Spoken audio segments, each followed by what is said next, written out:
मनुष्य जितना पढ़ा लिखा हुआ, जितना टेक्निकल के क्षेत्र में जा गया, वो उसने जो है कि प्रकृति को अपने अधीन करने की कोशिश की है। जब मानव जीवन कहें या प्राणी जीवन कहें या वनस्पति कहें, ये प्रकृति की देन है और इसका जो स्वामी है वो प्रकृति। हम तो उसके सेवक हैं, लेकिन हमने उस पर आते बढ़ते जमाना शुरू कर दिया। तो जब हम उसके साथ जो कि छेड़खानी करेंगे, उसको जो कि अपने बस में करने की कोशिश करेंगे, तो निश्चित तरीके से इस प्रकार की आपदाएं प्रकृति जो कि अपने संतुलन बनाने के लिए करेंगे, क्योंकि मनुष्य के द्वारा जो कि छेड़खानी की जा रही। तो जिस तरीके से आज आपदाएं आ रहे हैं, निश्चित तरीके से वो कहीं ना कहीं हमारे जो तकनीकी यंत्र है वो विफल होने के कगार पर है, विफल हो रहे हैं। मैंने 2000 में रीना जी आपको बताना चाहूँगा, जब केदारनाथ में आपदा आई थी तो भारत सरकार को मैंने सुझाव दिया था कि ठीक है त्रिलोकचंद जी, अभी मैं रोकना चाहूँगी, अपनी बात कंप्लीट करिएगा। लेकिन अभी पिथौरागढ़ से मनीष चौधरी हमारे संवाददाता जुड़ गए हैं, उनसे हाल जान लेते हैं पिथौरागढ़ का। मनीष, अगर आप मुझे सुन पा रहे हैं तो पिथौरागढ़ का हाल बताइए कि अभी फिलहाल क्या कुछ स्थिति है वहाँ पर। मनीष, आप मुझे सुन पा रहे हैं? चले, तकनीकी खामियों के चलते संपर्क हमारा नहीं हो पा रहा है। कंटिन्यू कीजिए त्रिलोक जी। जी, तो कहीं ना कहीं जो कि 2013 में जब केदारनाथ आपदा आई थी तो मैंने भारत सरकार को हो गया, उत्तराखंड सरकार को सुझाव दी थी। मैं लगभग अपने सुझावों से सरकार को अवगत कराते रहता हूँ। वो अलग चीज़ है कि कितना लागू हो पाता नहीं हो पाता है, लेकिन इस धरती में आने के कारण, इस उत्तराखंडी होने के नाते और ग्रामीण क्षेत्रों में जन्म लेने के कारण मैंने पर्वतीय क्षेत्रों की कई इस प्रकार के सुझाव दिए। अगर सरकार उस पर थोड़ा अमल करती तो निश्चित तरीके से जो है कि वो आज मानव सुरक्षित था। हमने पहले ही 2013 का अगर आप सुझाव पत्र देखेंगे उत्तराखंड सरकार में, भारत सरकार में, तो मैंने कहा कि जो भी आपकी कार्य योजनाएं बनने, सबसे पहले जो कि चाहे प्रधानों को आप ठेका दे रहे हैं या प्रधानों के माध्यम से आप गाँव के विकास की बात कर रहे हैं या क्षेत्रीय पंचायत के माध्यम से, जिला या विधायक निधि से, तो जहां पर आपके माध्यम से वो कार्य योजना शुरू की जा रही है उसका पहले जो कि भू सर्वेक्षण किया जाए।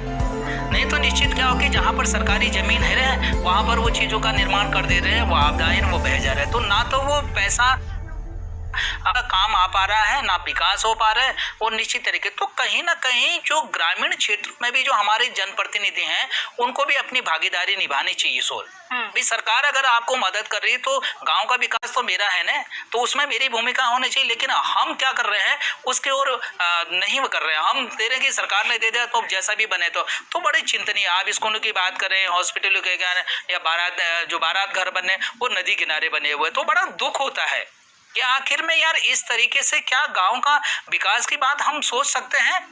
वो प्रभाव ठीक है, उनका जीवन चल गया है, लेकिन वो कभी ये नहीं सोच रहे हैं कि जिस काम को हम करें उसका लाभ हमारे आने वाली पीढ़ी करे।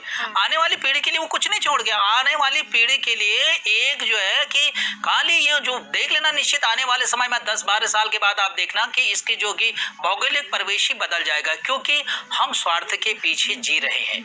मैं अपने तक सीमित हूँ। मैंने कभी ये नहीं देखा कि मेरा बच्चा का भविष्य क्या होगा। मैं पढ़ने के लिए उसको बाहर भेज दे रहा हूँ, लेकिन पर्यावरणीय जो उसका जीवन बनेगा, वो कैसे वातावरण में जिएगा, क्या वो बच्चा जो है कि आपका जो है कि एसी के नीचे जीने के लिए मजबूर रहेगा, क्या वो बच्चा आपका जो है कि कूलरों या पंखे के नीचे जीने के लिए मजबूर का ये इसको कौन करा। हम अपने स्वार्थ के कारण जंगलों में आग लगा दे रहे रीना जी, और उसका खामियाजा क्या हो रहा, तीन चीजों में विशेष प्रभाव। एक तो हमारे जंगल खत्म हो जा रहे हैं, दूसरे हमारे क्या हो रहे हैं कि जो जल स्रोत हैं वो जल स्रोत सूख रहे हैं, और तीसरा हमारे जो वन्य जीव हैं वो खत्म हो रहे हैं। तो कहीं डायनासोर की जैसी स्थिति हमारे पर्वतीय अंचलों के जीव का ना हो ये इस आगजनी घटना के कारण। हमारे पर्वतीय अंचलों में ऐसा भी नहीं कि हम जो कि पानी की बोतल से अपना जीवन यापन कर ले।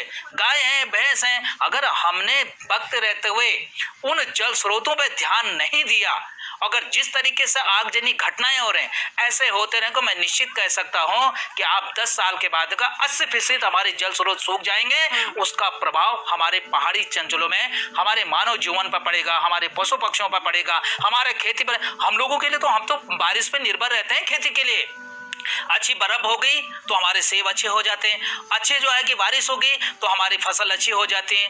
तो अगर बारिश नहीं होती है तो हमारे फसल अच्छी नहीं होती, तो फिर हम सरकार पर निर्भर रहते हैं। तब जो है कि सरकार की तरफ से जो योजनाएं चल रहे हैं गरीबी के नीचे के वो राशन पर हमको निर्भर रहना पड़ता। तो वो पर्यावरणीय असंतुलन को बनाना मानव का धर्म है। मानव को प्रकृति का स्वामी नहीं समझना चाहिए, बल्कि प्रकृति हमारी स्वामी है। ये चीज लेकर के हमको कार्य करना चाहिए। जिस दिन हमने इस तरीके से कार्य योजना बनाकर अपने आने वाली पीढ़ी के भविष्य को मद्देनजर रखना, निश्चित तरीके से हमारा पर्यावरणीय संतुलन भी बनेगा और आपदा जैसे घटनाओं में थोड़ा सा कम रोक लगेगी।